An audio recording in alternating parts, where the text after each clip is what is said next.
I'm Brent. I'm Linda. We are Two More's Bible Rebinding, and welcome to our weekly YouTube jail ministry video. Kind of a review and talk about what goes on in jail ministry, and then the lesson as well. I've been going into Potter County for about 9 years now, and you never know what'll go on in there. I don't know how many times I've ever said that. Last week, after 9 years, something new happened. I'll tell you about it. Went in last week to the B section. Got to go in there, it'll be the third time in a row, and I think I get to go in there again this week, later today. And I often mention that Bravo Pod, for some reason, really sings well. And the group will change, but for some reason in Bravo Pod, they always sing really well. Now, this is a little hard to comprehend if you've never been in there. But we sang last week a gospel song, our hymn, What a Day That Will Be. And I asked them before we started, how many of you have ever heard this song, What a Day That Will Be? Nobody had. So I started on the chorus, and then by the time I finished the chorus and started the first verse, they were singing along with. It's just kind of neat to see how well they learn and go along inside of there. And we had just a really good service in there on Saturday, and I think there was 11 guys in there, and I believe they were all the same from the week previous. Really good things going on. Now I pulled back up the next day. I always leave church a little bit earlier, about noon, 12:10. My pastor is not one that finishes on the top of the hour. Hardly ever have I even seen the invitation, let alone the finish of a service. And I pull up to jail, and the next thing going on, they say, nope, we're not going in because it's locked down.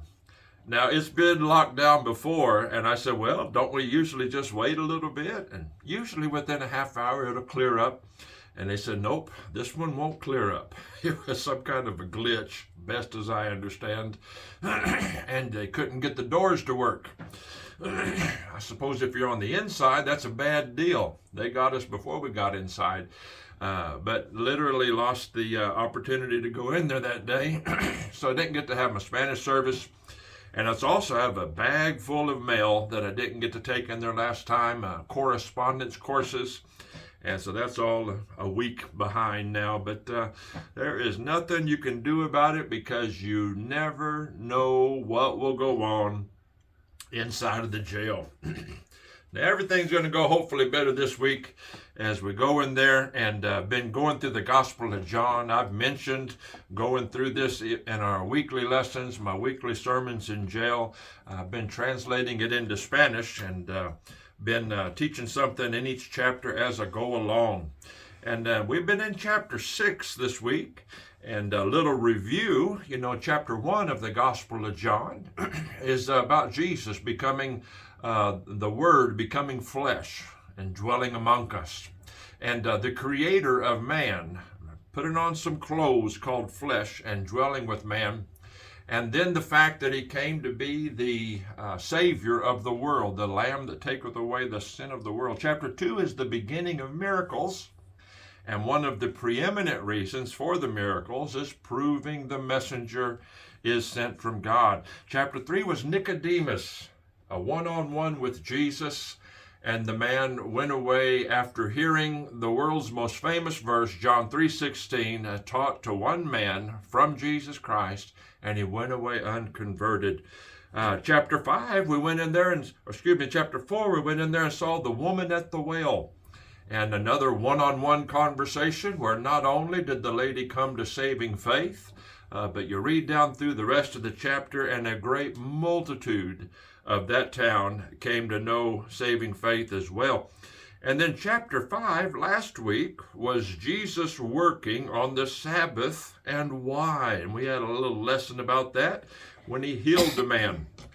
And chapter 6 is the lesson this week, and it is a lad, a loaf, and a lunch. It is the feeding of the 5,000.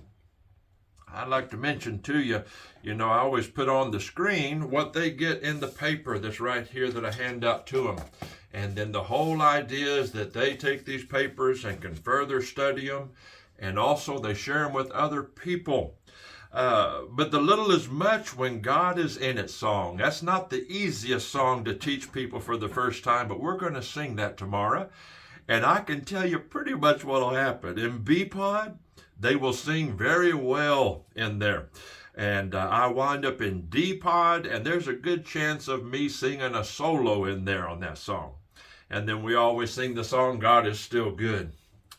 I wrote down the little introduction. You know, we have a tendency to think that God cannot use our little abilities. You know, that's what the song is about, little as much when God is in it. But the lad inside of the story, as we'll see, didn't have much to offer, but when he offered it to God, God used it. But don't we think that way a lot of times, to give somebody a gospel tract and wonder how much good does it really do? Little is much when God is in it. Little is much. Let's look at the text here as we get into our lesson. John chapter 6. After these things, Jesus went over to the Sea of Galilee, which is the Sea of Tiberias. And a great multitude followed him, because they saw his miracles which he did on them that were diseased. You got to stop and think. Put yourself into the scene there and what exactly is going on. And a great multitude following, and oftentimes not necessarily the best of reasons. And this is one of them.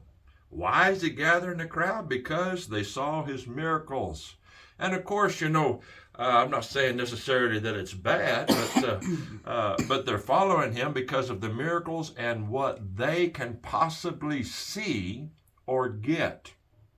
Keep that in mind. Verse 3, Jesus went up into a mountain, and there he sat with his disciples, and the Passover of the feast of the Jews was nigh. Big old crowd gathered there. Jesus lifted up his eyes, and he saw a great company come unto him. And he saith unto Philip, Whence shall we buy bread that these may eat? Jesus is looking around. The text talks about 5,000 people being there, and we assume that's more. That's probably just the men. Probably many more than that, but at least 5,000. He said, hey, how are we going to feed this crew? And now you think about this. And this he said to prove him, for he knew what he would do. He himself knew what he would do. And Philip answered him, 200 pennyworth of bread is not sufficient for them, that every one of them may take a little. You know, you got to stop and see what's going on here. Jesus is asking a question for a reason, to think about the answer. And Philip gives the typical answer. You know, we can get them a little something to get them down the road. And, you know, but even that much money wouldn't give everybody, you know, just a snack. Going on a little bit in verse 8. And one of his disciples, Andrew, Simon Peter's brother, saith unto him. I like Andrew. If you study Andrew in the Bible, he's always working in the background. He said, There is a lad here, which hath 5 barley loaves, 2 small fishes. But what are they amongst so many? Jesus said, Make the men sit down. Now there was much grass in the place, so the men sat down in a number about 5,000. Jesus took the loaves, and when he had given thanks, he distributed to the disciples, and the disciples to them that were set down. And likewise of the fishes, note the words, as much as they would. Now there's a couple of things I would like to experience that the disciples got to experience, and this is one of the top 3. When they go up, and there's 5 loaves and 3 fishes, I believe it was, 2 small fishes and 5 barley loaves, and Jesus gives thanks and breaks it, and apparently they've got 12 baskets. And in the movies, it always shows them saying, amen, and they look down, there's a basket full. I don't say that in the Bible. What did they actually experience? You know what they experienced was that little old nothing, 5 barley loaves and 2 fishes, split up amongst 12 disciples to hand out to the crowd, and they're given, and they're given, and they're given, and it never runs out. They just, They have to be thinking, if it was me, I'd be looking at the basket. Well, Joe gets a fish. Well, Fred does too. Sally? Hey, well, everybody. I mean, they just saw it kept going and going and going. Oh, just the amazing things that the disciples got to see. Verse 12. And when they were filled, so they didn't get just a little snack. When they were filled, he said unto his disciples, gather up the fragments that remain, that nothing be lost. Therefore they gathered them together and filled 12 baskets with the fragments of the 5 barley loaves which remained over and above unto them that had eaten them.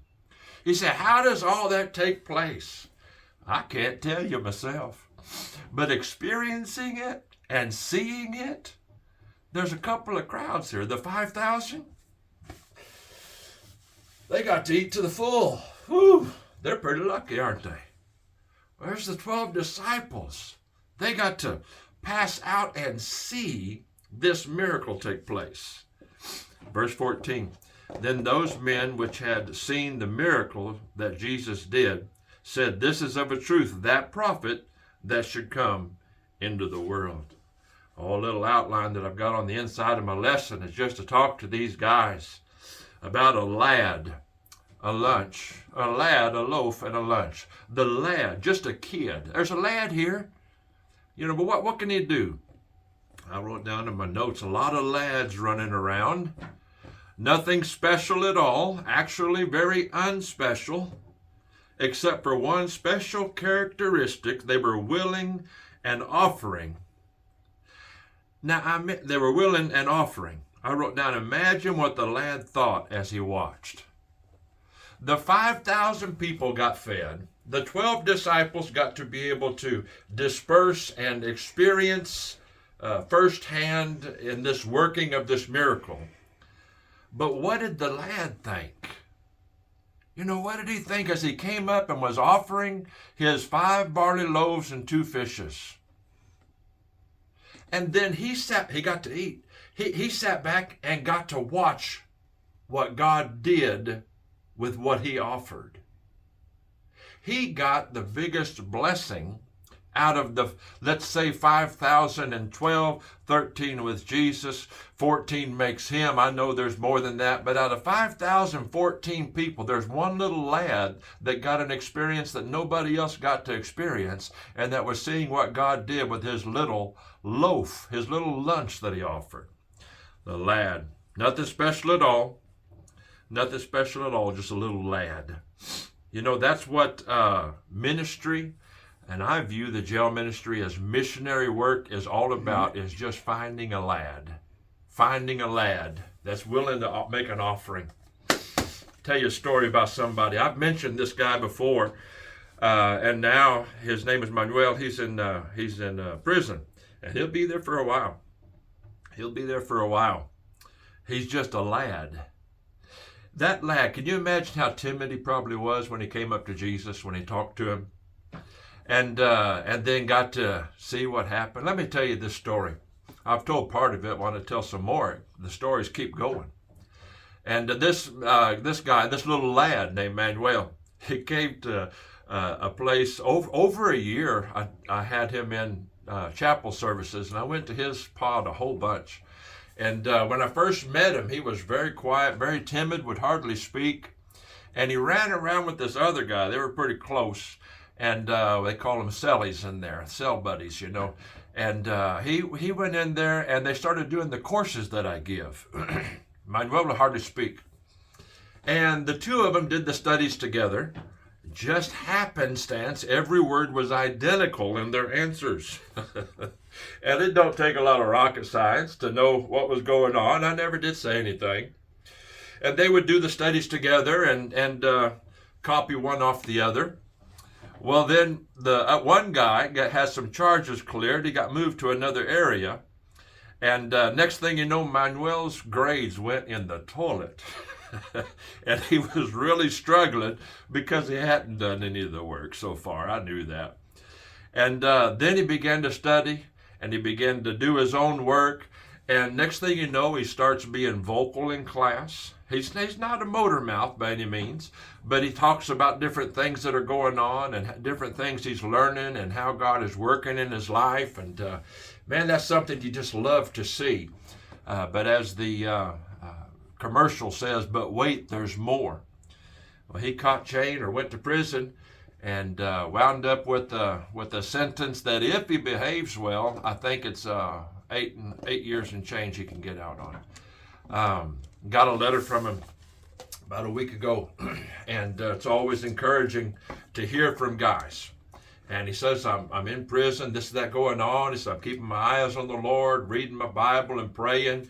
And listen. This is the quiet guy. This is the little lad that wouldn't hardly say a word, came to know the Lord during this time frame. And now he writes to me from what I view as a closed mission field. That's the prison that he's in. And he says, but I'm having Bible studies with people, praying with people. And he just talks about, basically, for the sake of this lesson, he's offering his loaf. He's offering what he has and watching what God will do with it. Man, that's an amazing thing. Just a lad, nobody special. I love this verse. I've used it one other time. It says, you see your calling, brethren. Not many wise men after the flesh, not many mighty, not many noble are called, but God hath chosen the foolish things of the world to confound the wise. God hath chosen the weak things of the world to confound those which are mighty. You say, what is he talking about? He's talking about taking a little bitty boy, a lad, and using what he has to meet the needs of thousands. The base things of the world, the things which are despised, yea, hath God chosen things that are not, to bring to naught things that are. Why? That no flesh should glory in his presence. We're using the number 5,014 people, 12, 13, 14 people. Not a one of them is up there thinking, that little boy, woo-hoo, he did it all. Everybody knows that little boy did nothing but offer what he had, and God used it in a great and mighty way. A man named Moses, who is he? Some great person? You know, he actually was. And then he spent 40 years becoming a nobody until he said, God, who am I? His successor, Joshua, what great task did he have? He was the servant of Moses. Nobody special. Gideon.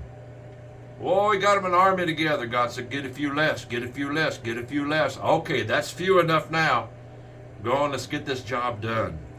No flesh should glory in his presence. Do you realize Samson, as much as Samson did, as much as he accomplished, do you realize how much more he accomplished once he lost it all and became a nobody and his strength was gone? David, love the story of David and Goliath. Who is that ruddy little youth?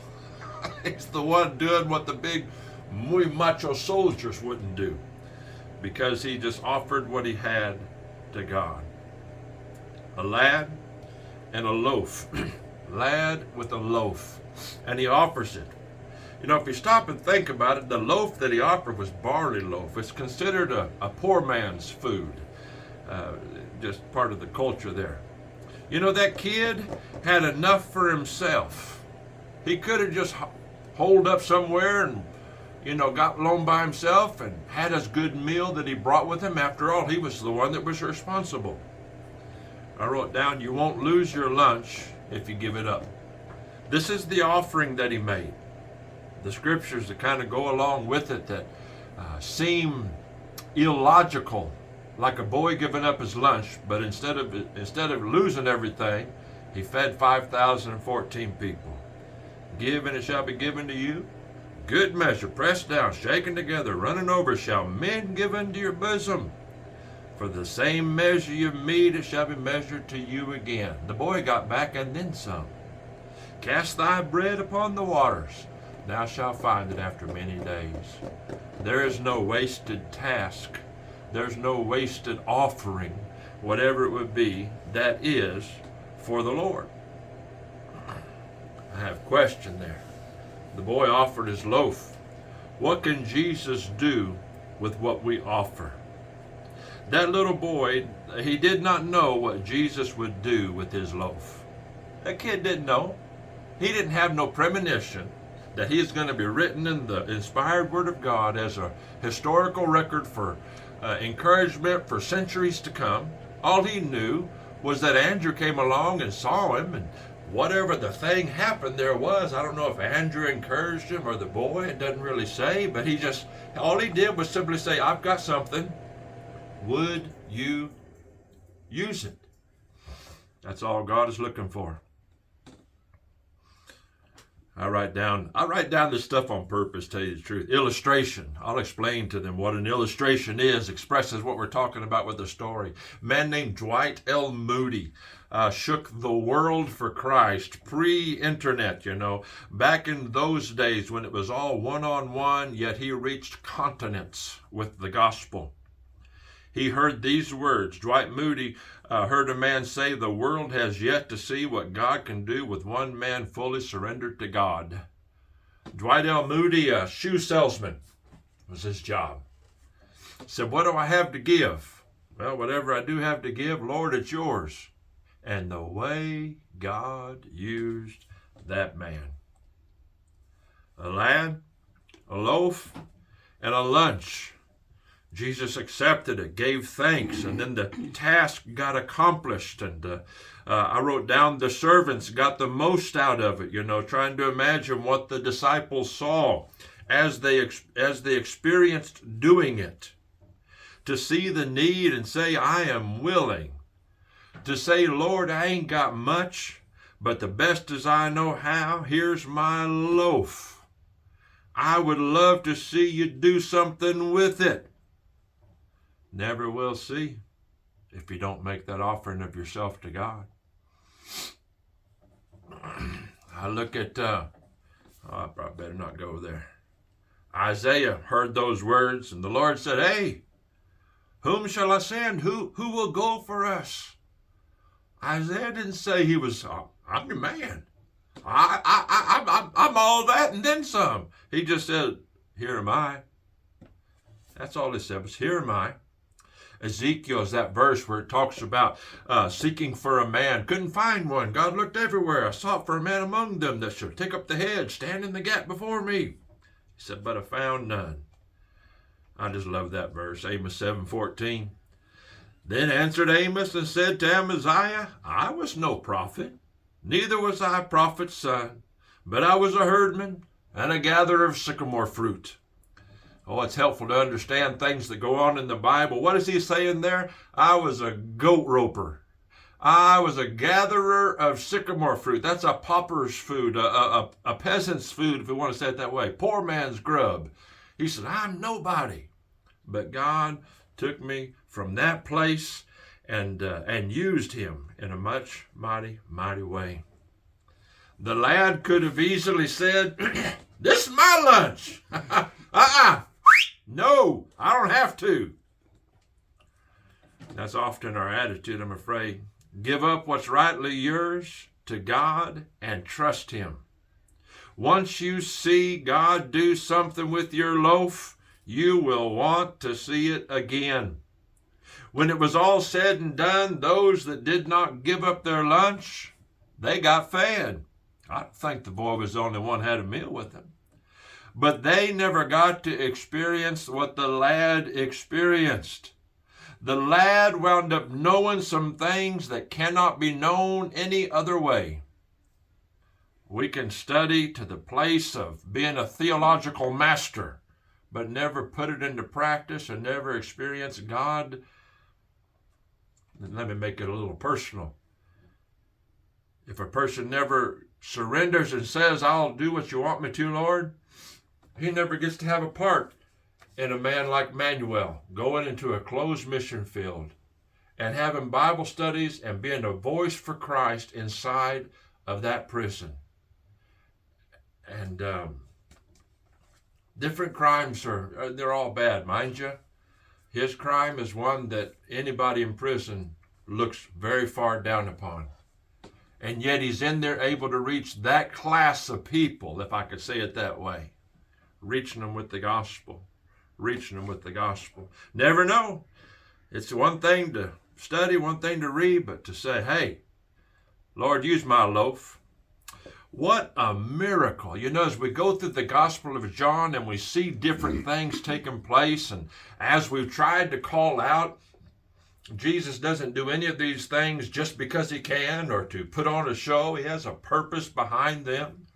He takes some bread, satisfies 5,000 people. 5,000 people. Most people speculate, I have to emphasize that, this is speculation, that they numbered men, so there was probably families, 5,000 families, or with children and those things. The lad wouldn't have been amongst the numbering, as culture would tell us. And that great miracle that took place was a picture of a greater miracle. Jesus, as goes on the rest of the chapter to talk about the bread of life for all to partake of. Five barley loaves, 2 fishes, spread out enough for 5 people, satisfied them. Jesus, one man, the bread of life that satisfies all men, was given to any that will partake. He satisfies. He doesn't just give you a little something to get down the road. He fills the need that's inside of our heart and our life. I always ask you the same thing. If you might say a prayer as we go into the Potter County Jail, go in there on Saturday night around supper time. Just if you would, as you say grace over your meal, if you'd pray for the Potter's house, as I refer to it, and the chaplains that go in Sunday after we get out of church and you're having lunch and you're saying grace, if you'd say a prayer, God bless the chaplains and open the hearts of men inside of the Potter County Detention Center. Lord bless you.